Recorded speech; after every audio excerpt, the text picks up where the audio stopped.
We are recording. Well, good evening. I'm Joanne Myers, and on behalf of the Carnegie Council, I'd like to thank you for joining us. It is a sincere pleasure to welcome back to this podium one of the world's foremost scholars of democracy, Larry Diamond. Professor Diamond has spent over 4 decades studying and promoting democracy in every region around the world. We are very fortunate to have his insights about a world where democracy is under siege. He will be discussing in an important new book entitled Ill Winds: Saving Democracy from Russian Rage, Chinese Ambition, and American Complacency. In it, he distills decades of research indicative of what he argues is a global threat to democracy. What's wrong with democracy? This is a question that is being asked more and more around the globe. As the most successful political idea of the 20th century, democracy seems to have run into trouble. Several major democracies, including countries in Eastern Europe, Asia, and in Africa, are either hanging from a populist thread or showing large and growing signs of strain. The problems span the globe. In its 2019 report, Freedom House noted that last year, more countries became more oppressive than more free. This was the 13th consecutive year that witnessed more decline than progress. There is ample evidence that democracy is facing difficult times, and the question is why and how can we revive it? In his stirring new book, Ill Winds, Professor Diamond writes that democracy is facing its greatest period of challenge and adversity since the end of the Cold War.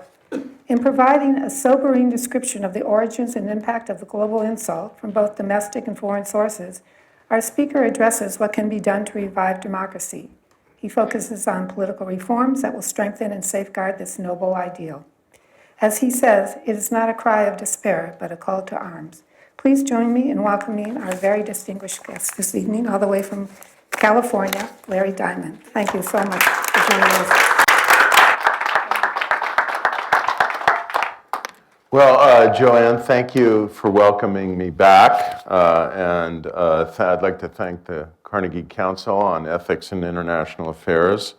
I'd like to thank Penguin Press and my colleagues who turned out to hear me, even though they've read the book, and now they've got to hear me summarize it and bring it up to the current moment, if I may. So I'll pick up where you left off. Thank you for setting the stage for me so generously. You know, we've lived through a remarkable period, and it was a long, remarkable period. And when you live through a long period of positive and inspiring change, you can be lulled into thinking that this is the new normal, and there's no reason why it can't go on indefinitely.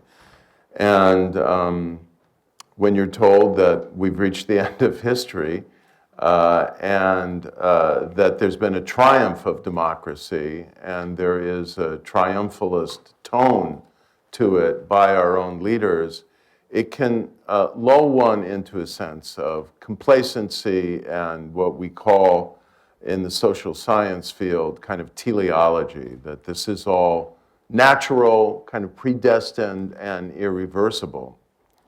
The trends, I think you know very well, were protracted and very inspiring, and they didn't begin with the collapse of the Berlin Wall. Democracy began expanding in the mid-1970s. We didn't know then that the world had entered what Samuel Huntington would call in his 1991 book, the third wave of global democratization. But it did initially bring about the full democratization of Western Europe with the transitions in Portugal, Spain, and Greece. Then the transition of a wave of military dictatorships back to democracy in Latin America. Then the very inspiring changes in Asia with the People Power Revolution. In the Philippines in 1986, the student revolution in Korea for a second time within a decade in 1987, and free and fair elections there in 1988, and the beginning of the transition, quite a remarkable and successful one, to democracy in Taiwan. And all of this happened before 1989. And by the time we had the big bang of the fall of the Berlin Wall and then the collapse of the Soviet Union, not only did we have Europe basically whole and united, more or less, around the principles of, and increasingly the reality of, liberal democracy. But we had a wave of transitions back to democracy in sub-Saharan Africa. Ultimately, it reached a peak where about a third of all the states in sub-Saharan Africa could have been said to be democracies of one sort or another. And for the first time in the history of the world, by the mid-1990s, the majority of states in the world were democracies. And the majority of people in the world were living in democracies. That had never happened before. And then from the mid-1990s to, I'd say, the middle of the first decade of the 21st century, we had a slowly maturing continuation of these trends of growing democracy, increasing freedom in the world, and a sense that democracy was the only legitimate form of government in the world. Remember the term, the unipolar moment, which was the idea that it wasn't even a moment, it was an era in which the United States was the only superpower in the world. Democracy was, liberal democracy was the only legitimate political idea in the world. Authoritarian alternatives of various kinds had been swept onto the trash heap of history, to paraphrase Ronald Reagan, and the rest would gradually work itself out with economic development and the continued vigilance and kind of moral responsibility of the liberal democracies of the world. And of course, that is not what happened. And that is not the moment we're at now. We are at, I argue, a new moment in which there are several really deeply worrisome and increasingly powerful ill winds that are blowing against liberal democracy that I want to take a few minutes to explain. But let me first explain why, because everybody asks me this question, so I might as well get it out of the way right now. Why this came to a halt, and why it came to a halt around 2006, 2008, so that we now have experienced, as Joanne noted from the recent Freedom House report, 13 consecutive years in which more countries have declined in freedom than have gained, and in which we've been in an extended period, which I was arguing we had entered even 7, 8 years ago, of what I've called the global democratic recession. First of all, we have to keep in mind, if we're thinking a little bit with a social science hat, that nothing so positive just continues in a straight line forever. You're not going to get ever a straight line to progress. And of course, we recall the famous maxim of Barack Obama, quoting Martin Luther King and others, that history doesn't move in a straight line, but ultimately the arc of history bends toward justice. Well, I'm going to come back to this in the end. It doesn't bend on its own. It takes people and organizations and committed policies and leadership to help it bend and to cooperate in doing so toward freedom, democracy, and justice. And so it was bound to be the case as democracy spread to a lot of unlikely places in the world, countries in Central and Eastern Europe, the former Soviet Union, Sub-Saharan Africa, parts of Asia that had rather little experience with democracy and fairly weak supporting conditions for democracy in terms of levels of education, the size of the middle class, and so on, and the supportiveness of the surrounding regional environment. There was bound to be some movement backwards.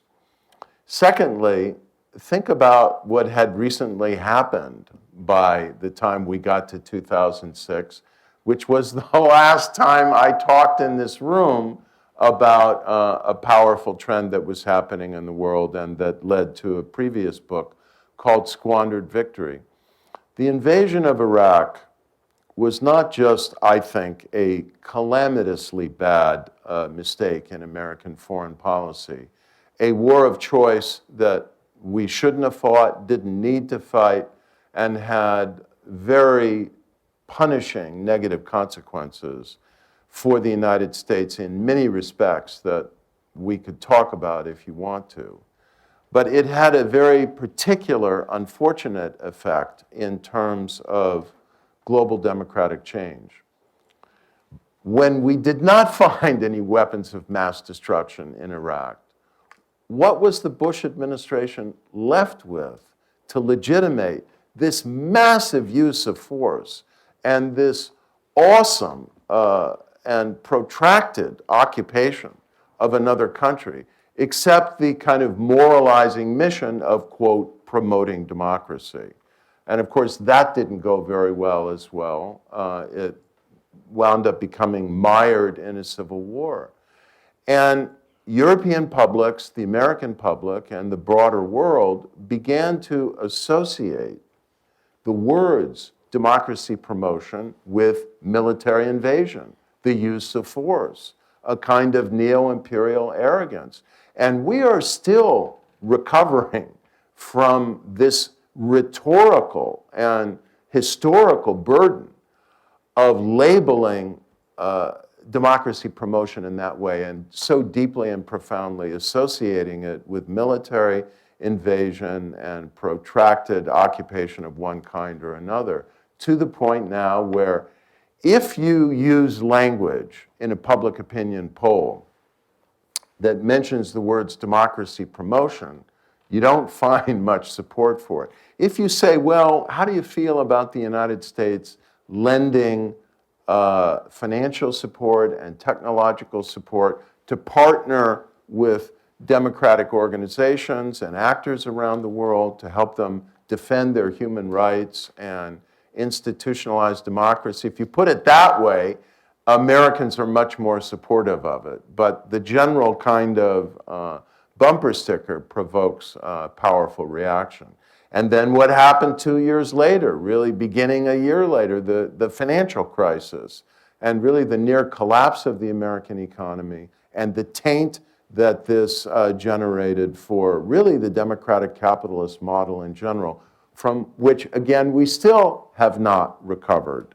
And this was at a time when globalization was beginning to generate more and more displacement of people, more and more movement of people across borders, more and more concentration of income and wealth, and widening gaps between the city and the countryside, and between people with higher levels of education who could take advantage of this digitizing and technologically revolutionizing world, and others who couldn't, who were trapped in their more basic skill levels from a manufacturing era that was leaving the United States of America.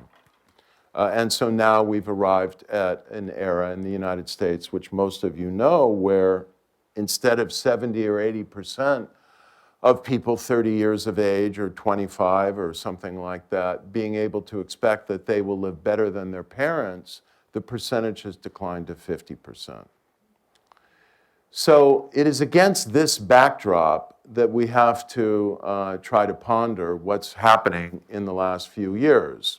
And the four ill winds I want to highlight to you very briefly are, first of all, the growing momentum for illiberal, authoritarian, usually right-wing, although it's had some left-wing manifestations, populism that is feeding on this displacement, feeding on this anger against elites, feeding on this economic insecurity, feeding on the cultural fear of being overtaken as a result of the rising pace of immigration, particularly in Europe, or the brilliant, cynical exploitation of it by very skillful demagogues like Viktor Orban in Hungary, where there actually isn't a very large immigrant population, but he sure made the country think there is, and by the man who emerged from this city to become president of the United States, Donald J. Trump.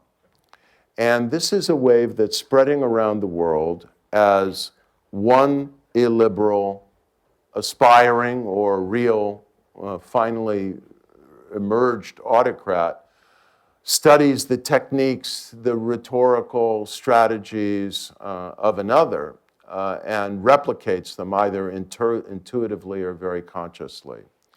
Now, this has progressed to the point where we have the first time since the creation of the European community of liberal democracies, all the way back in the 1950s, if you want to go to the European Economic Coal and Steel Community, I think it was called, through the creation of the European Economic Community, and then the European Union and the Treaty of Lisbon, and all of these bodies, one succeeding another, and all of these treaties have made very clear that the condition for membership in this union, which is not just an economic union, it is more profoundly a political and in some ways normative union. A core condition for membership is that member countries be liberal democracies. And now we have a country, member state of the European Union, that not only proudly parades itself as an illiberal democracy under the leadership of an extraordinarily skillful autocrat, Viktor Orban, but is not even in illiberal democracy any longer. It's become an illiberal autocracy, and still is a member state of the European Union.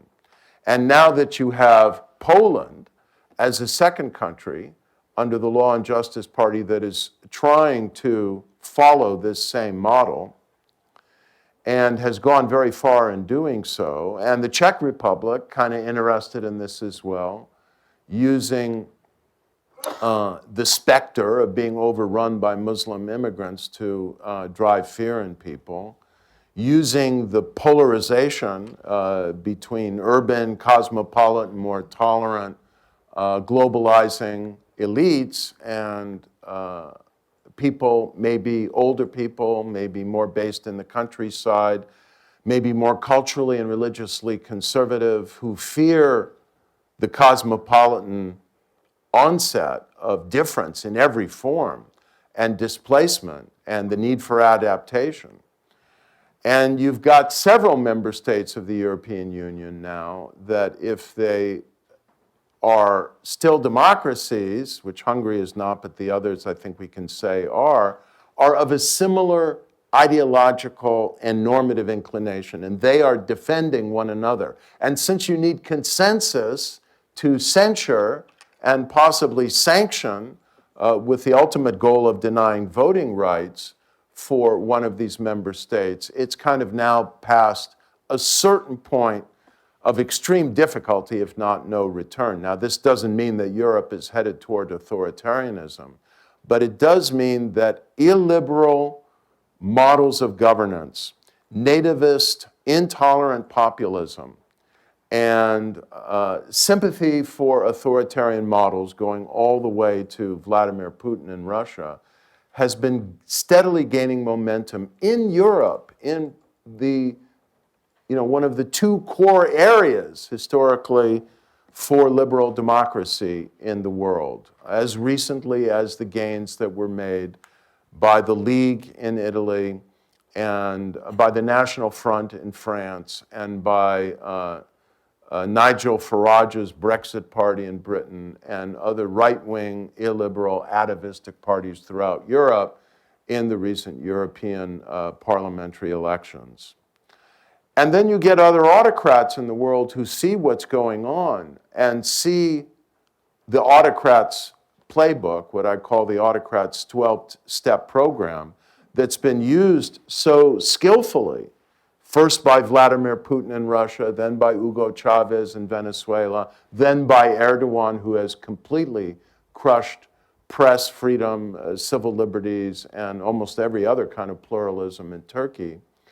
And the way this model has been adapted by other leaders, the model of first demonizing the press and calling them enemies of the people, and then as you get further along, getting your allies to buy up independent media and extinguish media pluralism and freedom, and then going after the courts and politicizing them, purging them when you can, and turning them into instruments of validation of your authoritarian project, and then going after the political opposition and declaring them to be treasonous, the enemies of the people, and trying to marginalize them or go as far as Rodrigo Duterte has done in the Philippines to put some of them in jail, including his leading opposition figure in the Philippine Senate.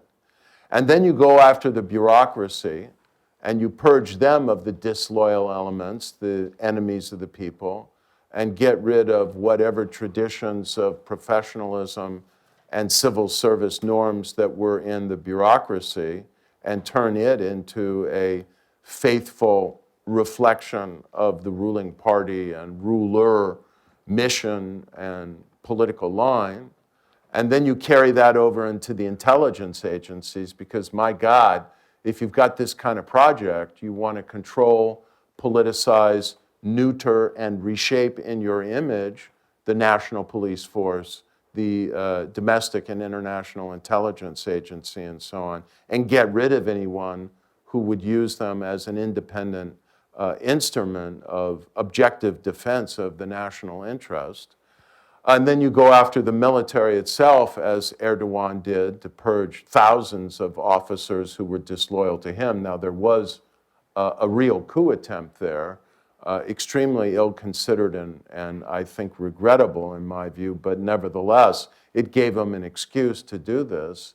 And you just keep purging and politicizing and demonizing and knocking out the fundamental pillars of checks and balances, rule of law, protection of the civil liberties of individuals, until there's nothing left but the hollow shell of a multi-party system that's been drained of its content and its ability to, by any normal, fair working of the process, displace the ruling party in anything resembling free and fair elections, which is why Viktor Orban was able to be reelected in Hungary, even though he lost the elections. Most people don't pay attention to that. He did not win the popular vote. It seems like that happened somewhere else, too. And this is why Erdogan was able to say, well, you know, my city, Istanbul, the city I ruled as mayor for 10 years, I'm not going to allow this opposition figure. It's not possible that he really won a free and fair election some weeks ago, so the election has to be repeated next week under circumstances that are certainly going to be more tilted for the ruling Law and Justice Party.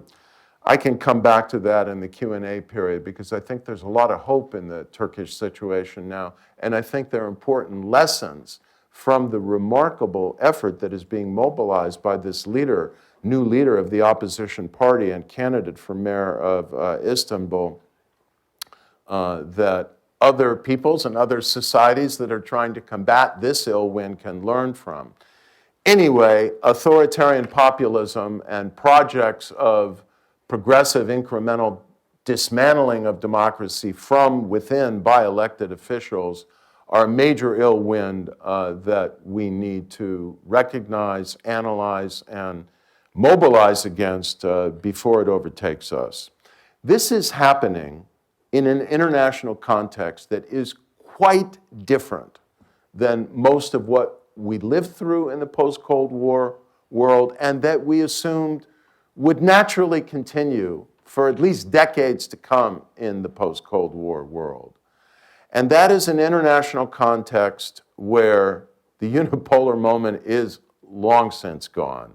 Liberal hegemony is under severe challenge now by two authoritarian juggernauts, the resurgent authoritarian regime of Russia under a Kremlin leadership, and particularly Vladimir Putin, that seeks to really correct what Putin called the greatest tragedy of the 20th century, the demise of the Soviet Union, and to restore it in not that name, but in another reality, in a reality in which there will be a Russian Empire again, in which Georgia, Ukraine, and Moldova, and any other country, Kyrgyzstan, that would be so bold as to imagine having real popular sovereignty independent from Moscow, will submit to it. And he is working very hard to undermine democracy along the whole frontier of the former Soviet Union, going all the way through to the most established liberal democracies that were part of the Soviet Union, the three Baltic states, which are, of course, now members of the European Union and members of NATO. And Putin is going to test, even more than he has now, our resolve to defend them under the collective defense provisions of the NATO treaty. And of course, we know he hasn't stopped there.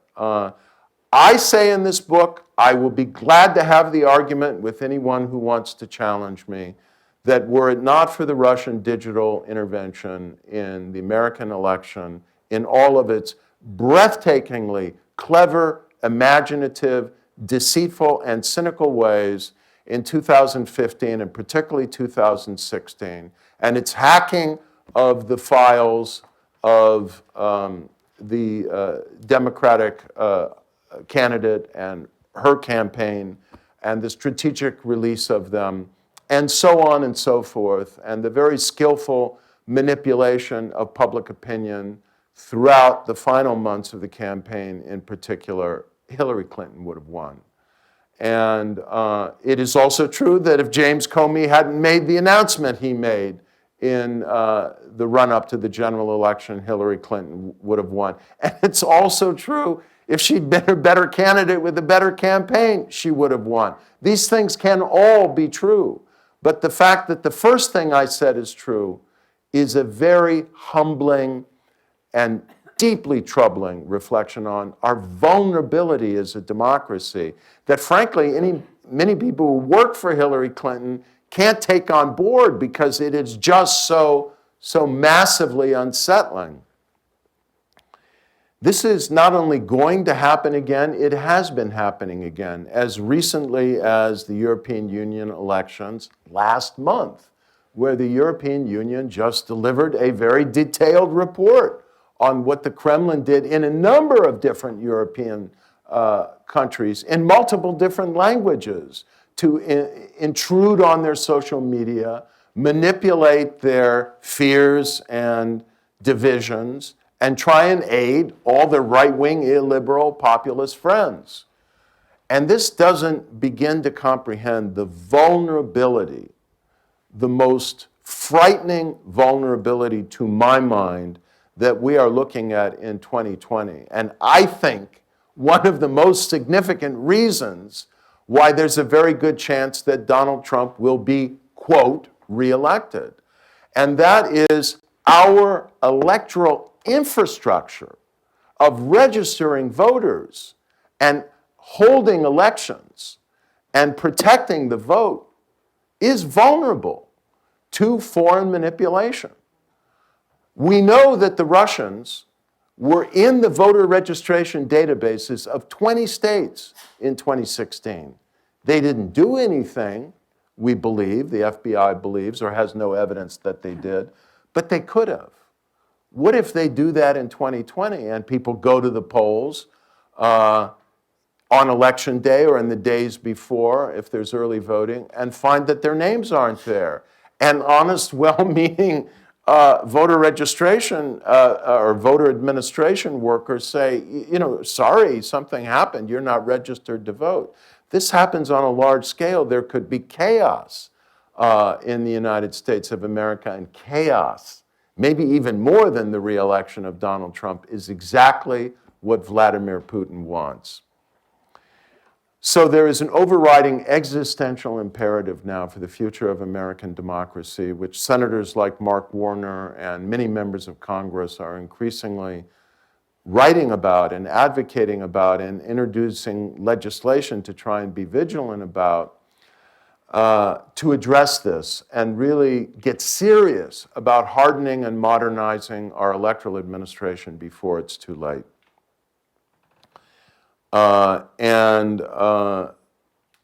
The most obvious piece of legislation is don't ever hold a vote in the United States which can't be audited with a paper trail so that there can be a recount. Another kind of obvious thing is let people vote if they want to vote and give them every opportunity to vote. And so I'm very hopeful in many respects. I'll get to the closing in a couple minutes. One reason why is we are actually having more and more states now that are passing automatic voter registration act, what are called motor voter laws or similar types of laws, where if you have any contact at all with a government agency, you're automatically registered to vote. If you don't want to name a party, you're just registered as an independent. Where many states are taking the initiative to make it as easy as possible to vote. Want to vote by mail? You don't need an excuse, you just do it. There's your ballot in the mail. But there are other states, and they happen to be states almost exclusively controlled by the Republican Party, I'm sorry to say, because I do not like making partisan statements when I'm talking about democracy as a principle.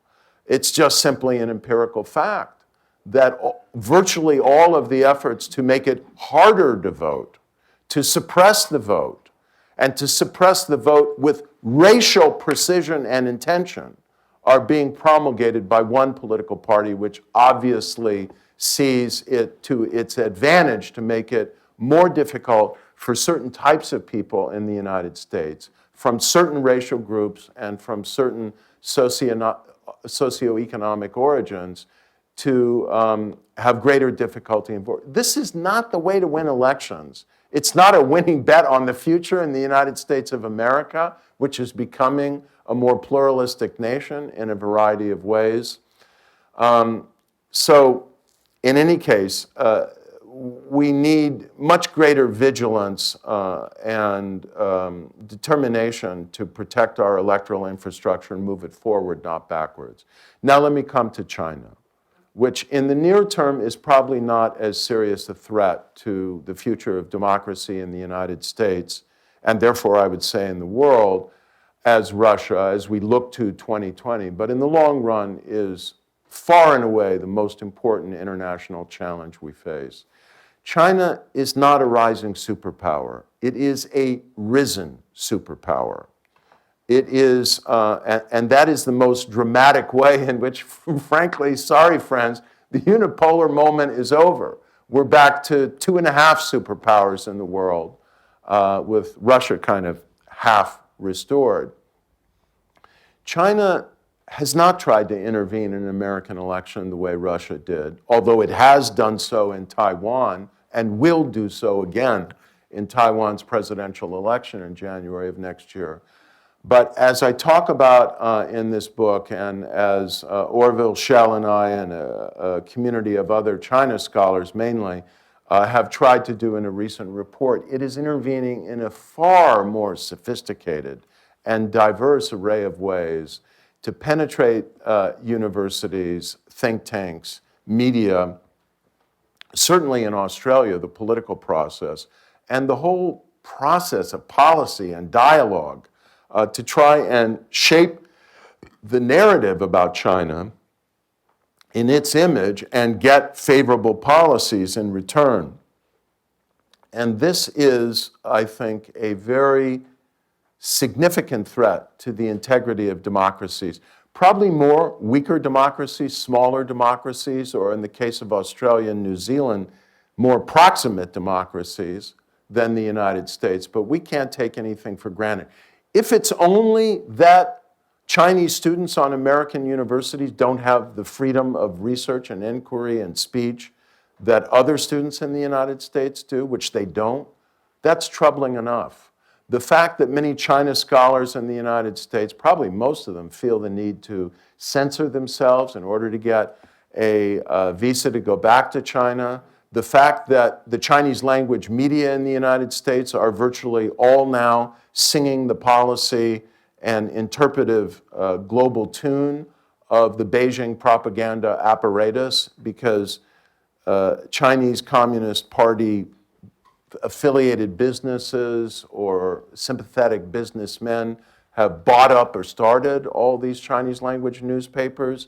and TV and radio stations in the United States and Australia and Canada and so on, with a few noteworthy exceptions, is very troubling in terms of its implications for freedom of expression and freedom of speech in the United States. But when you add that on to China's 30-year campaign of appropriation and theft of high technology, and the way it has cycled that back not only into the pursuit of dominance now in the global telecoms industry with the whole debate over who's going to shape and control the 5G networks of the future, but over military applications as well. This is very alarming because China has a goal of pushing the United States of America out of Asia, out of the Western Pacific, and becoming the regional hegemon in Asia, and inducing Japan and Korea and Taiwan to basically submit to this new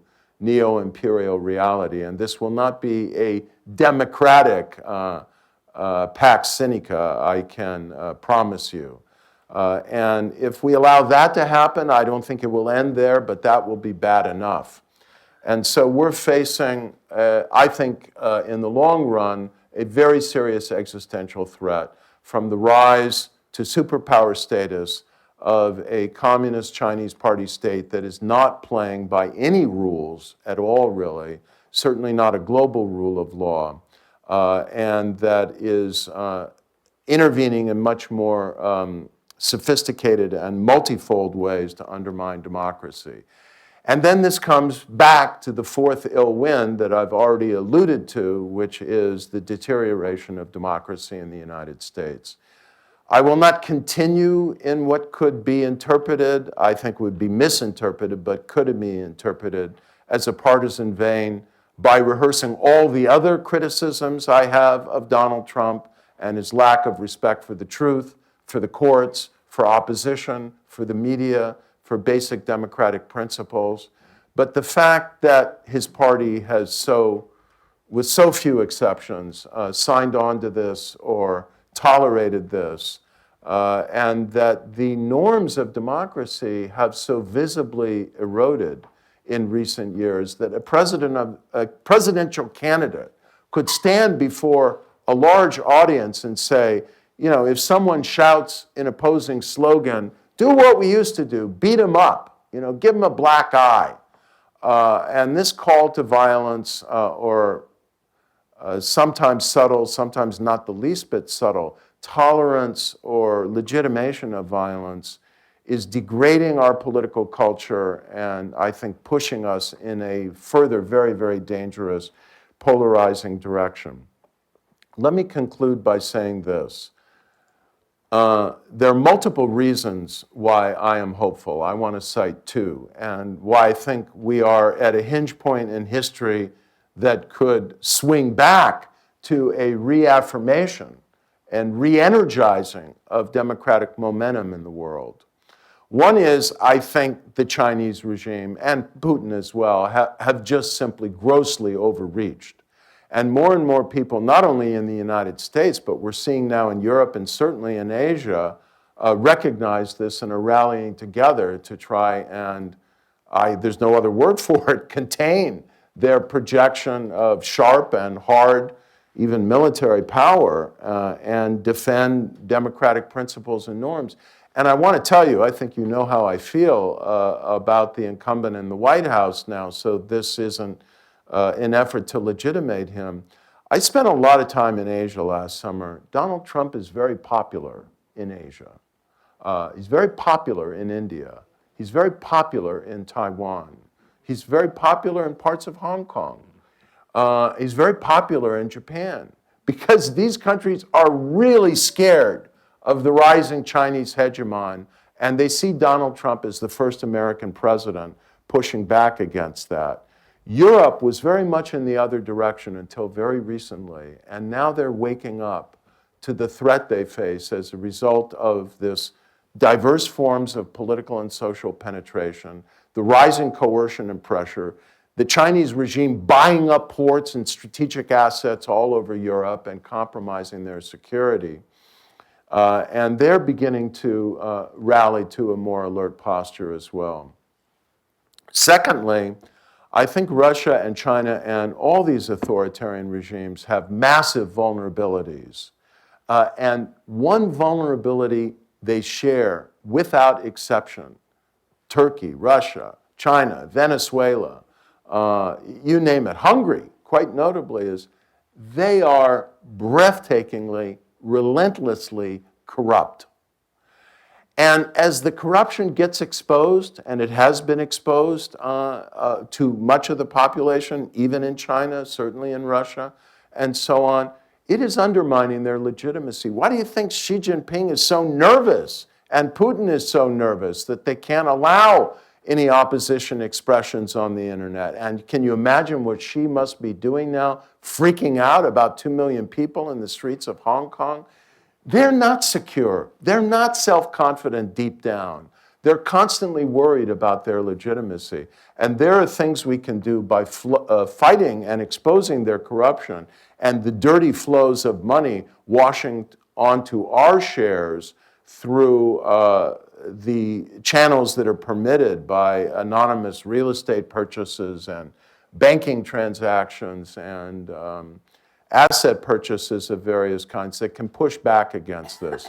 And finally, I see a lot of political reform happening in the United States. I talk extensively about ranked choice voting in my book, which the state of Maine not only adopted once by voter referendum to get more voter choice and to try and transcend polarization in their politics, but when the politicians took that victory away in the middle of the night, they prevailed a second time by twice the margin in June 2018 voter initiative than they had prevailed the first time. And now you, the humble people of New York City, are going to have a chance to vote on ranked choice voting in, I guess, a public referendum at some point in your next municipal election. I hope you will seriously consider it because I think it is the single most promising reform to open up our politics and generate incentives to transcend polarization.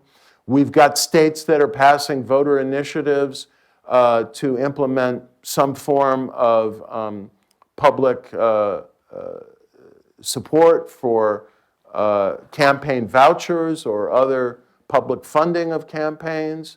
We've got states getting rid of gerrymandering by voter initiative and implementing motor voter laws. And this is happening because people want a better, cleaner democracy. The Congress isn't getting it, isn't giving it to them, so they are mobilizing in the classic way Americans have mobilized through grassroots initiatives and state legislative pressure and state-level initiatives to pass very concrete and I think ultimately very hopeful reforms. And that leads me to the final conclusion. If you study, which most people haven't been doing because they're happening in all these states, and Maine, Alaska, South Dakota, these are small states. Who pays attention to states like this? So they don't see the spreading trend of voter action and voter mobilization and voter impact. But I do, and this leads me to feel that we may be on the cusp now. I think there's a very good chance of this, of a new progressive era in the United States, which is going to renew and improve American democracy the way the last progressive era did in the early 20th century, when we got things like direct election of senators, the Federal Reserve, the Interstate Trade Commission, and, oh, by the way, the right of women to vote. Thank you very much.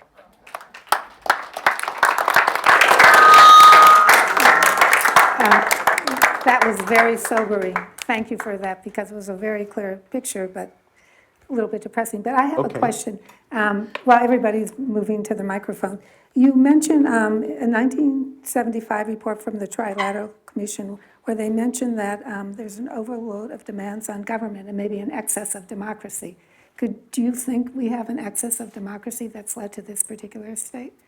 No, I think we have a deficit of democracy, but it's not necessarily the way left or progressive figures always imagine it. We have democratic deficits that derive from what I talked about, the effort to demobilize certain political constituencies, stigmatize them, and even prevent them from voting. But you know, part of the populist reaction and the populist political wave is segments of populations that feel they're falling behind economically in social status, feel like they're losing a world that they knew that was familiar to them. And they feel they're not being heard by Brussels, by Washington, D.C., by the very impressive career elite bureaucracy in Paris.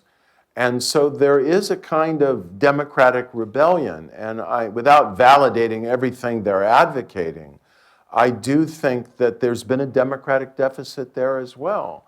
And part of the challenge for progressives, say, is to just sit back and listen really carefully to what these disaffected voters are saying and try and figure out better policies to respond to them. Would you just introduce yourself when you ask a question, please? We'll start over here. Good evening, thank you.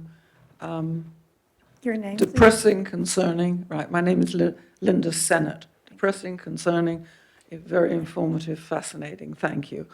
I have a two-part question, and I don't mean it strictly politically, though obviously those are the implications.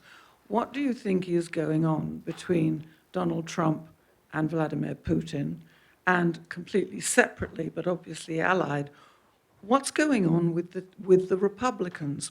They've always promoted themselves as the party for the defense of the country, the strongest. And where are they on all of this Russian interference? Those are both very good and natural questions, and I can only speculate on the first. I think I can give a more confident answer to the second.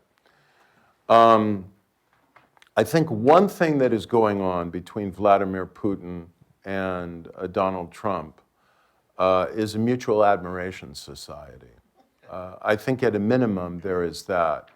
And one of the troubling things I think about the personality of Donald Trump, just think about who the people are he said he admires, he always gets along well with, he has a relationship of trust with, or has even had, I can't remember the exact words, but this is not a distortion, a loving relationship with, in the case of Kim Jong-un. What do they all have in common? They're all tyrants, and in some cases, horribly murderous ones. This is a man who admires other strong leaders. He actually admired Xi Jinping before he fell into a trade war with him. And one of the things that worries me about this current conflict with China is that, you know, he could cut a deal very quickly and turn on a dime if he gets certain concessions or feels that politically he needs to do so, without doing the things more deeply and fundamentally that we need to do to protect our national interests. But anyway, at a minimum, there's that. There's an affinity for autocrats and a kind of contempt for freeloading democratic allies. I think if we ever really get comprehensive access to his tax returns, that the big compromising element of the relationship between Trump and Putin, this is all speculation, that we would find is deep financial dependence and compromise. And after all, it was one of his sons, I think Eric, who said, yeah, you know, we're doing really well. We get a lot of our funding and purchases from Russians.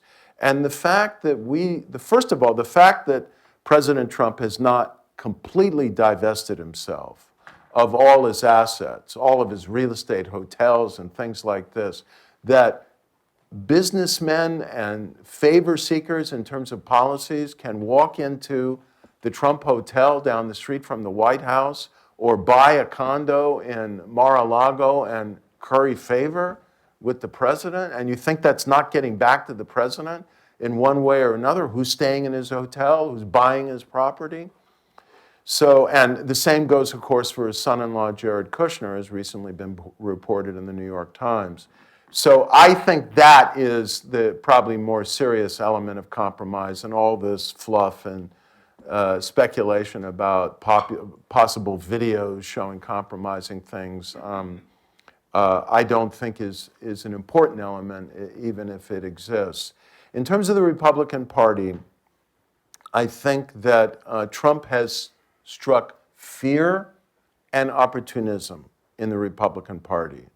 The fear is that anybody who defects from him, who criticizes him, like in particular, and I quote him in the book with great admiration, Senator Jeff Flake of Arizona, is toast. And it's usually he, is toast, not for the general election, re-election, but in a Republican primary. And this is the problem with where we're at now, which is why I'm such a big fan of ranked choice voting. If you have to get re-elected in a low turnout Republican primary where maybe only 15% of the whole electorate is going to turn out and vote in the Republican primary, and therefore the 8% of the electorate that is most vigorously Tea Party or radical left, in this case of Arizona, pro-Trump, then those people can veto your re-election. And what are the chances of most people winning re-election as an independent? If we have ranked choice voting, then people can vote for an independent. And if they're not wasting their vote, if the independent doesn't make it and no one gets a majority of first preference votes, their vote will be transferred to their second preference. I think actually if you did that and got rid of the sore loser rule, which prevents the loser in a primary election from getting on the ballot as an independent in the general election, you'd actually see a lot more backbone in the Republican Party. Thank you, Professor Diamond. Really wonderful discussion. So many issues brought up on all this. I would just say the greatest cause of optimism is the miracle that is the Constitution of the United States of America and the checks and balances and the system that underlies all the politics and even Donald Trump. I'd just like to address Angela Merkel and her quite liberal choice to permit the immigration from Syria and other neighboring areas of, I think, up to 2 million immigrants. She paid a heavy political price for this. Her party did too. How do you feel about that? Well, the first part of what I have to say may not be very popular in this room and may seem ironic given what I said about the Iraq intervention. But one of the reasons why I was in favor of military intervention in Syria, not the introduction of American troops, but serious military assistance to the rebels in Syria, when there was a moment early on to really help them, and positioning of assistance on the border, and things we could have done without getting directly entangled in the conflict, is because I think one could predict that if you didn't support an alternative like this, and maybe an early end to this civil war or pressure to compromise on Assad, because what pressure has there been on him to compromise, really, that you were going to get state collapse. Now, I didn't see the massive refugee flow, but it wasn't hard to anticipate. And coming more directly to your question, I think she made a mistake. It was a mistake of liberal intent and good-heartedness, and I will say she remains one of the world leaders of the last 10 years that I most admire. I think she's been a remarkable leader for Europe and for Germany. But even remarkable leaders can miscalculate. And the reason why I say this is not that Europe or Germany should have just completely closed their doors to all these Syrian refugees, but it is just a fact, it is a sociological fact that a country can only absorb so much dramatic influx of very different people within a short period of time before you start getting pretty serious strains and political reaction. One of the points I make in my book is that if you track one thing the percentage of foreign-born in the United States, and then look at when it reached its nearly peak levels of 13 or 14%. Every time that happened, there was a right-wing, illiberal, populist, racist, anti-immigrant, xenophobic political movement against it. The Know Nothing movement, the Ku Klux Klan, Father Coughlin, the John Birch Society, every peak brought one of those regrettable, semi-racist political formations. And so you gotta be realistic too. You gotta be welcoming and idealistic, but you have to temper it with realism. And I think we now in many of these countries just need a period of time in which we don't shut the door, but we slow immigration, give these immigrant populations a chance to adapt, to learn the language, to be absorbed, of the society to absorb them, and give the people who feel threatened by all of this a sense that the country has control over its borders. I think if liberals in the United States don't have some sensitivity to the principle I've just articulated, they are playing into the hands of the authoritarian, populist, illiberal demagogue who has a serious chance of being reelected in the United States. We'll take those 3 questions very quickly in the interest Okay. of time, so if you could introduce yourself. I agree with that, too. John Davenport from Fordham University. It's very rare that I'm in almost total agreement with everything that a speaker says. I even have something about ranked choice voting on a webpage about Okay. constitutional amendments. But to the topic of your book, I guess, and I agree with your diagnosis of what's been happening. I never thought, I graduated from college in 1989. I never thought things would be like this at this point in history. The real question seems to be what to do about it. How are we going to stop China and Russia? How are we going to do this in a way that doesn't terrify, our existing and potential allies that the U.S. is just going to try to dominate the world the way that it did Right. in the Cold War? I think that's why, Bill Clinton didn't take that route after 1989, right? That I even talked with him once about this when he was running for election. I'll stop. Okay, Thank you. so, Wait, we'll just take those okay, 3 you want to questions. take them Oh, you all? want to do all at once? Right, I see. Okay. Yeah. All right. because we're gonna run Next out. question. My name is Jigar Khatri. I don't want to take up too much of your time, but I was curious to get your thoughts on democratic backsliding in South Asia and where you see South Asia moving politically. Do you think there'll be continued backsliding, or do you see a swing back towards more democratic Okay. reforms? Next. John McAuliffe from the Fund for Reconciliation and Development, NGO that works with Vietnam, Laos, Cambodia, and Cuba.